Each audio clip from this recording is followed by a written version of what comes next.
checkout tracking by the NPD Group brings you a receipt collecting system that gathers data anonymously through technology we created, providing your businesses with answers.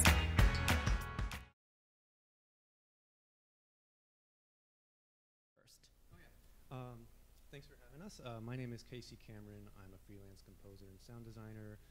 Work for Big Fish, 2K Sports. I've done music for 2K games. I've done some indie stuff as well. I'm Aaron Walz. I've been doing game audio since like 1998. I started a company called Walz Music and Sound in 2007, so I've been doing that full-time since then. I work for a lot of companies, contracting, including Kabam, that's my good buddy, audio director Greg Rahn over there, and a lot of other companies. I've worked on about 150 games. I'm Richard Ludlow. I'm the audio director at Hexany Audio. We're a music, sound, dialogue, game audio production company down in LA. There's 5 of us. We do a lot of indie work. We do some larger outsourcing, trailers, but 90% of our work is games, and excited to be here. Hey, my name is Greg Rahn. I'm the audio director at Kabam. Kabam makes a variety of different games. You might know Kingdoms of Camelot. We just released a Star Wars game, Lord of the Rings game last year. So we kind of do a Marvel game, Contest of Champions. So we do kind of a blend of internal IPs and licensed IPs. Great, guys. Thank you. So you're all here checking out hiring your first audio contractor, everything you need to know. Thank you for joining us.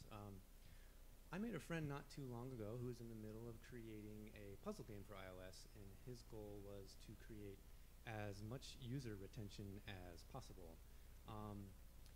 He didn't want to spend any time or money on audio, but he began to learn through his gamification research just how huge a factor sound is for triggering dopamine release on stuff like positive gameplay events. And even with this information, he was avoiding audio because it was daunting. He had no idea where to start.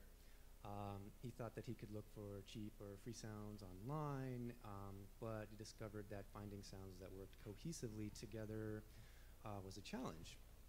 He admitted he'd worked with his game so much without audio, which I'm sure all devs do, that he was unsure which parts of his game actually needed sound. He was kind of blinded to the process. And so without the time to earnestly look into his game's audio needs, let alone the time to search for an audio professional, he wasn't going to include sound at all.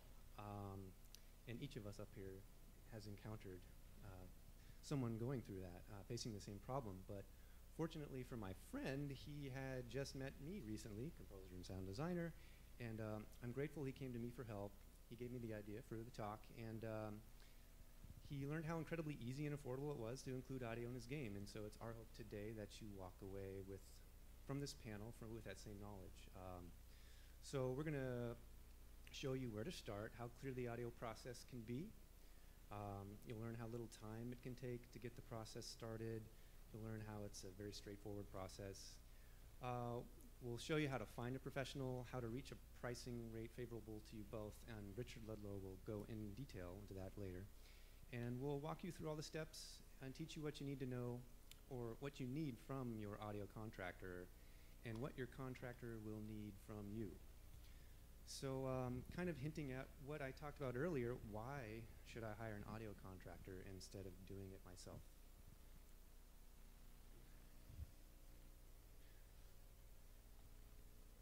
Well, I mean, one thing that happens a lot, how many developers are there out here? How many audio people are here? Okay, cool. Well, as a lot of you audio people probably know already, when people grab a bunch of things off of websites that I shall not name, you know, for $1.99 per sound effect, all the volumes are different, all the, you know, the reverbs are different, the space is different, it's not all tuned. Audio people are trained to make everything sound good together. And it doesn't matter how good your music or your sound effects are, it's how everything is working all together. So that's what I would say is the most important part about hiring an audio person. Right. Well, I think we all have to keep in mind that we're making sounds for games, especially on the mobile devices, that with the flip of a switch, they can turn off all our work. And I think that speaks to the fact that audio has an equal opportunity to enrich the experience, and it has just the same amount of opportunity to detract from the experience. And that's really where it's not just about the quality of the sounds that are in the game, it's about how they're presented. And that's all about implementation. I mean, you could take a nice piece of John Williams music and put it in the game and loop it over and over again, and I'm going to turn it off after a certain amount of time because it's just going to start driving us crazy, right? So, am I answering the question, or am I going off on a tangent? No, that's great. That's great. No, I mean, I'll jump in later. Jump in later. I was reminded of an article. Dren McDonald pointed this out to me when I was hashing out my talk with him. Guy Whitmore, studio audio director at PopCap, published a great article on Gama Sutra back in April entitled Chicken, Egg, and the Perpetual Suck Machine, Why Game Audio Matters. And one of the many enlightening points that he made was that people are using their headphones these days when they're commuting to work, and they're listening to their favorite band, or they're catching up on the last episode of their favorite HBO show. And then, you know, as time goes on, they're probably switching over for a few minutes to their favorite casual game. I mean, the audio needs to stand up next to that because they're using headphones. It's in the same kind of realm. So that's one thing that I like to talk to developers about, to make sure that they understand how much a priority audio should really be. So that being said, if I'm a developer, where do I find a great audio professional that finds fits my game's needs? Certainly conventions and networking events. Do you have any advice for where they can find you on the internet? I mean, Twitter, we all follow each other, so if you find your favorite composer and that composer's not available for work, you could just move out from there, searching all of his friends. That's how actually I got into jazz. I was in the jazz band. I picked out one record of, say, I don't know, Miles Davis, and I start following all of his sidemen, and suddenly I have a huge collection. Do you have any other tips for? Oh, I would say if you like a particular sound of a game, then look up who did the music. You know, look up who did the sound and see if that person's available or if they're just working for that one studio. Yeah, you know, and I mean, along those lines, the same thing, you know, asking for recommendations, half the battle is working with the person, not even the quality of, or the type of work, but, you know, can you form a good relationship, so. Absolutely. And we are all definitely in this together. We love helping each other out. So if I can't do a game, I'm going to pass it off to Aaron or Richard. So any thoughts on hiring locally versus out of area? Have you come in any complications with working with the client long distance? Should a developer be concerned about hiring someone across the country?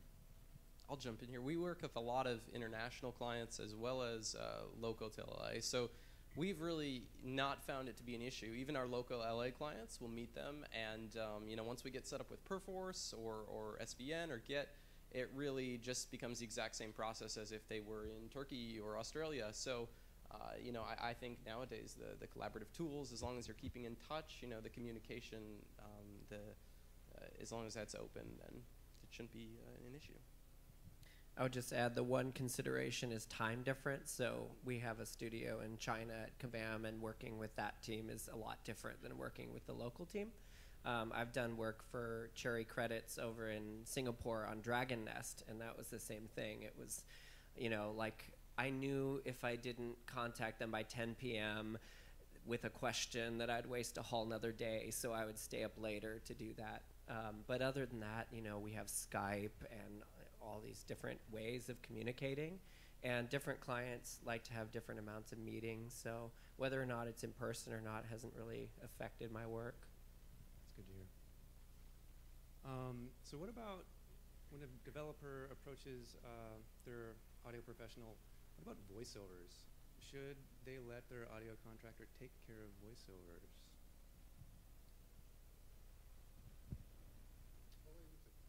Well, I would say yes. Again, everything has to go all together. And sometimes I've had cases where, I do the music and the sound effects and then they add voiceover, but the levels are wrong and I'm not able to mix it. And so it's like either you can't hear the voiceover because they're not compressed enough and so it dips down, or it's really loud and it totally crushes what I did. So whenever possible, I prefer to be able to do everything related to sound, just because I'm able to, and that way I can mix it all. And so a lot of times people don't understand that if you don't have all the parts, it's very hard to mix it all together.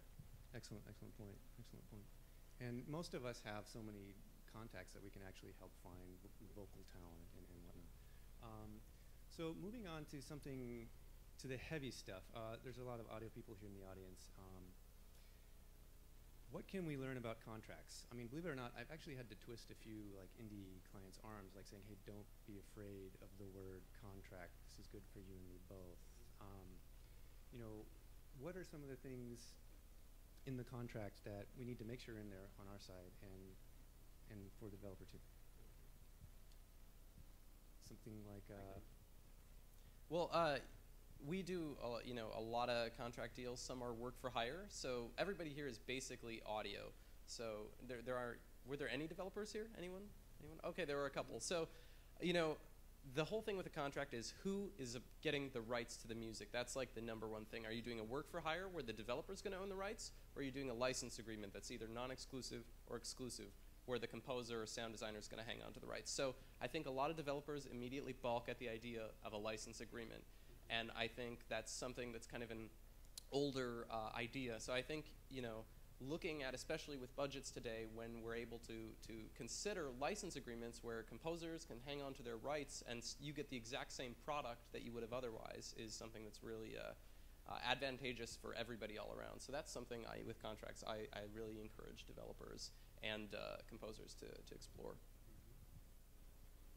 Yeah, what about liability and the hold harmless clause? I remember when I was first starting out, that really scared me, and I actually grew up, my dad was an attorney, so anything like that was just a big red flag, like I had to investigate that. That seems to be pretty standard in the industry, where are we taking all the risk on ourselves, or what do we do? Does the developer need to take on risk too? I can jump in again. Go ahead. Yeah. Most of our contracts now, the developers won't even consider it unless they have total indemnification. So something we've done as audio people to mitigate that, and we've even had to have this to work with some clients, is we have specific copyright infringement insurance. So if we were to infringe on the Katy Perry hit and accidentally or something, we've never had to take advantage of it and see if it actually works, but we actually have insurance that prevents copyright infringement and helps mitigate that issue. So, if any of our audio folks out there are curious about this, can they? Yeah, come feel chat free you to later? email me. I'll throw up my contact info at the end. Great. And one thing that is always difficult to tiptoe around is revisions. How do we work with revisions to protect ourselves as audio, but how do we assure our development clients that they really don't have a lot to worry about in that respect? Yeah, well, I used to have like an infinite revision policy, and that was fine, except for, that one person who always ruins everything. So they had I don't know, I think it was 13 revisions on something, and it was no, we really like version 6. No, actually, we like the first 20 seconds of 2, and, and it was back and forth, and it was you can't decide what you want. So I don't like to charge for revisions. So in general, I will tell people you'll be happy by the end. I think it's our responsibility as audio professionals to really know what the client is expecting ahead of time. So if I'm not sure, I'll ask a lot of questions, and if I'm still not sure, I'll ask you to send me a YouTube clip of a game that you like, or a movie soundtrack or something, and I'll really just wait until I have a really solid idea. And so usually I will bake something in there, and it'll say 3 revisions, but I'll very, very rarely enforce that. If there's 4 or 5 revisions, it's fine. It's just to protect myself from that one person. Right, and so when you're talking about revisions, it sounds like you're talking about like, oh, it's not quite there yet. Let's make this change. But what if they change the scope on you after you've created the asset? Is that something they need to be aware of? Yeah, and I actually have that in writing. It says if there's a change of scope, then there will be additional charges that will be discussed and approved. Great. Richard is going to talk about rates in depth next. Let's briefly talk about the type of systems that sound designers and composers use to charge rates, like hourly, per asset, per minute.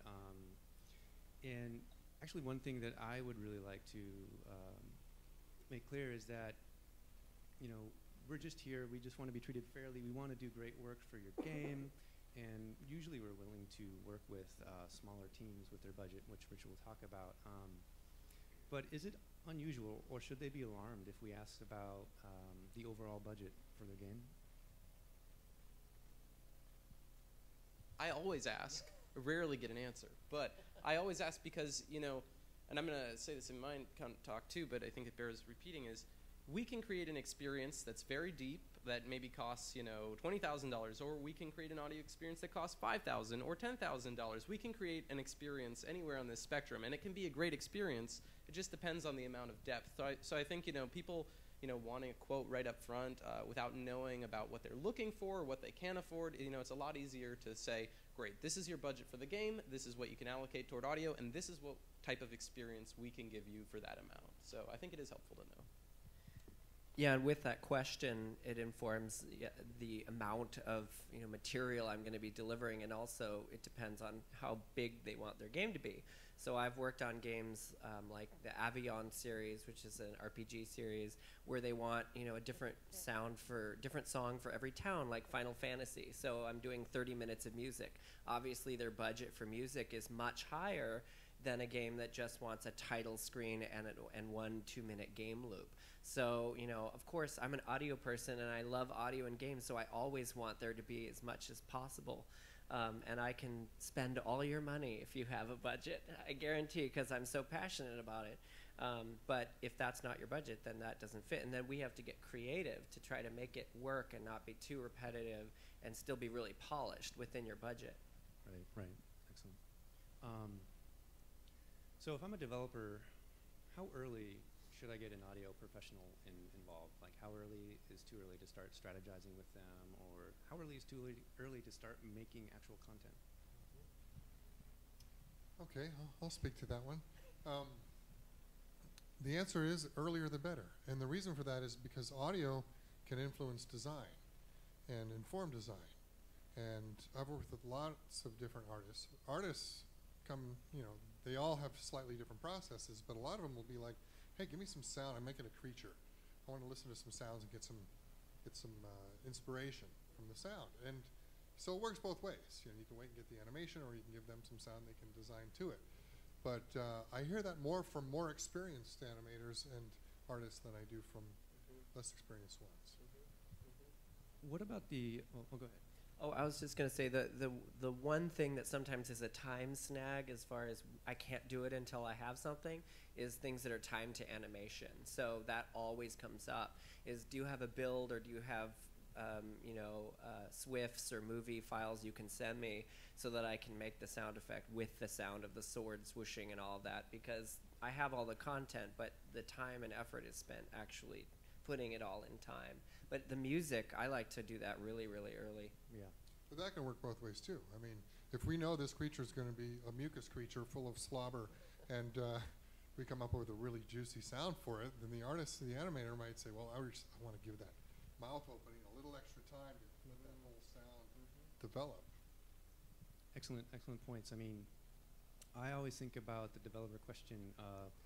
If we have a very frugal developer and they're very aware that the game can change drastically from like the vertical slice into an alpha build, like that would be their argument is, well, it's going to require a lot of revisions that have suddenly changed the scope.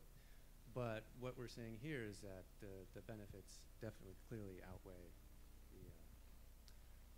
the latter. So getting to that, should I support audio middleware? What is that? Comments from the peanut gallery. Well, we'll be talking about middleware a lot in a couple sessions, so I don't want to go into it too much, but yes. Absolutely. Okay. So once we get started working with that developer, if I'm the developer, what do you want from me? What do you need before you begin?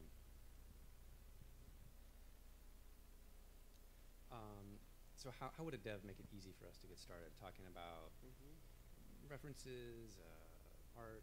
Yeah, I like, if they have a build of any kind, I like to have that. If they're not there yet, then I like to have the whole design document. I like to have all the art. I like to have all the story, just anything that can inform my choices, because there's really an infinite amount of ideas with any art, but sound is no exception, and I need to start narrowing it down to pick my instrumentation, to pick my mood, to pick, everything. So I like to immerse myself fully, and if there's a theme like, Indiana Jones, I want to go start listening to that music and really living in that world so that I can recreate that. Do you ever find it incredibly difficult to actually talk about music with them, or to try and understand what they're talking about when they talk about music, and you find that, actually, can you just tell me about your game and the whole narrative? Does that actually overcome that gap? Yeah, we try and avoid using musical terminology almost at all. We worked on a game, and they were like, oh, we love the saxophone in this. Let's do more saxophone. And I was like, yeah, sure, no problem. It was an electric guitar, I never told them, but it's just like, we try and talk about emotion. I always ask, what do you want the player to feel? I think that question's so important because, everybody, especially if you don't have musical training, which is fine, has different ideas of what they think things mean. So try to avoid that. Did you ever? Oh, go ahead. I was just going to piggyback on the back of that. That I always ask questions in terms of emotions. What do you want the player to feel at this point of the game? What do you want them to feel here? And that gets them talking in terms of emotions, and then it's our job to convey that emotion using audio. Excellent. Do you ever find that fewer musical references is actually better? I've gone in to scope out like a theme song for a client, and they presented me with an orchestral cue, one from the Rolling Stones, some disco, and I'm just trying to figure out what it is in each piece that they're talking about. Whereas reality, I was like, can you just give me maybe one that actually embodies all of these things? Well, the good question to ask in that scenario is, what about this piece works for you, and what about it doesn't work for you? So there's value on both sides of that. I also, a lot of times, will take, if it's really complicated like that, and they've given me a lot of references, I'll make little sketches or use existing pieces that I already have sitting around, to kind of push in a certain direction, and I'll have them order it and okay, what order do you like this for that mood, and why? What works, what doesn't work, and then give it a 3 if it's perfect, a 2 if it's and a 1 if it's not at all right. And then somehow magically you can look at that recipe and just figure out the puzzle of what they want, hopefully. I hope so too. And if we're working with a smaller indie developer, what are audio design docs, style guides, cue sheets? Do we need them? Who creates those? A lot of times I do them myself because I'm incredibly left-brained and organized, and I can't stand working on a game without it because I don't know how much I've done versus not done. So about 50-50. Sometimes they create one, and I like that, but I always ask if I can add things or suggest things, because sometimes they've put in 20 sounds where they might only need 5, and sometimes they've completely left something out. And a lot of times they don't leave room for variations. They'll have one sword attack, and I want to suggest, hey, why don't we do 4 different sounds for that so that it doesn't sound really repetitive. But I always like to have one. I use Google Docs all the time. I always ask them for the file name. That's really important because I've delivered things and they've said, oh no, they have to be named such and such, and I've had to rename 300 files. So file names, description, and some kind of status approved, done, revision needed. That's how I do it. Yeah, we have a massive Google spreadsheet thing that has all this color-coded status changes that go to other documents that tell you the totals of here. So yeah, it's super important. Again, you feel free to email me, and I'm happy to shoot a link to that. I think it's super useful. So these documents consist of something like cue sheets, which would be directly related to a piece of music, right? Everything about that piece of music and where it's going to end up in the game. Just a general audio design doc that talks about, you know, any sort of interaction or adaptive music, the length of the file names, not the file names, the assets. And we put BPM and time signature as well in there, so when you're implementing in Wise or another middleware, you can line up those very easily. Great, great. And so who creates the asset list usually? Is that something you work on collaboratively, or is it delivered to you? Well, a good resource for that is the art people, because they've already got gigantic lists of everything that they're making, and you can kind of boil that down into what needs audio. So that's a good start. So it is a collaboration. Right. For a very simple game where you're just sort of throwing the files over the fence, there's no sort of implementation or whatnot, is it important to organize your files in terms of like foreground, middle ground, background, and mix those ahead of time for the developer?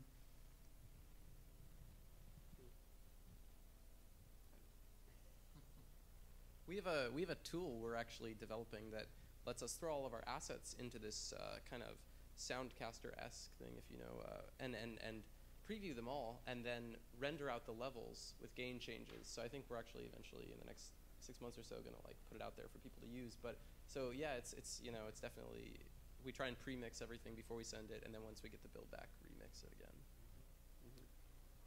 And what's your experience with access to source control? Is that like a necessity for you guys in terms of Subversion, Perforce, GitHub? Well, if I'm actually implementing the music, then absolutely, and the sound, then absolutely. I prefer that. I don't like to throw things over the fence. At the very least, I want to like sit down and work like with the engineer that's going to put it in, because a lot of times it doesn't end up how we imagine it would, how we describe it, and then we play it and we're like, oh my gosh, what did you do? You ruined my creation. Yes, the revision needed status. You know, and I think that speaks back to the title of this session, which is hiring your first contractor. So if you're a developer who's looking at this for the first time, you're bringing somebody in to help you with audio, but the big part of the audio is the implementation. The assets are one part, but the implementation is another. So if your audio person also has the ability to communicate clearly with your programmer, and let's say you don't have any middleware, you can still get stuff done if the audio person has a little bit of, doesn't have to be a full-blown programmer. If he is, great, and he also does great audio, but if you can at least communicate with them and they can collaborate, that's a real plus. And just throwing in, you know, even when we don't have access to the games, you know, Perforce or source control, we've recently started just every project that involves middleware, setting up on our own internal server an SVN project, and then giving the developer SVN access to the Wise or FMod project so that we can work on it like that, because tossing massive Wise or, you know, middleware projects back and forth is just kind of unwieldy. So even if they don't give you access, you can set that up yourself to work with the developer. All right, guys, I just got word that our time is up. It's 4:30. Do we have any time for a couple of questions at all?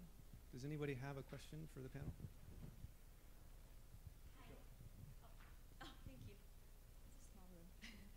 Thanks for coming. My name is Yu Chen, and I'm currently an MFA at University of Southern California School of Cinematic Arts, sound designing track. So my question is, as a sound designer, how do you approach a game developer? Like, how do you get hired, basically? Thank you. Maybe we should get one of the game developers up here to answer that. That's true. So as a sound designer, how do you find developers to work with? I often will just go through the top 100 charts on iTunes or Apple Store, I guess, and then I'll just email every single person. So I'm incredibly tenacious, and that's how I've done this for a long time. After you do it for a while, you don't have to do that as much, because hopefully you do a good job and people talk about you. Doing conferences like this helps. Sharing, giving back. You know, just getting the good word out there, I guess. I'm not afraid to reach out to people directly at all, but I think the most important answer is be really cool to work with. And there's a lot of people that aren't fun and cool to work with, so even if they're talented, no one wants to work with you. And don't forget the people that you're with right now. You're going to school with people who are going to be the next game developers. So all those relationships, everything you put sound to their projects and make that bond, they're going to call you. Yeah. Definitely. I mean, and also check around on Meetup for local Meetup's a great resource. Local dev meetups. I mean, there's tons in this area, and it's just always good to go there. Good ones in LA too. Yeah. Do we have one other question? Or?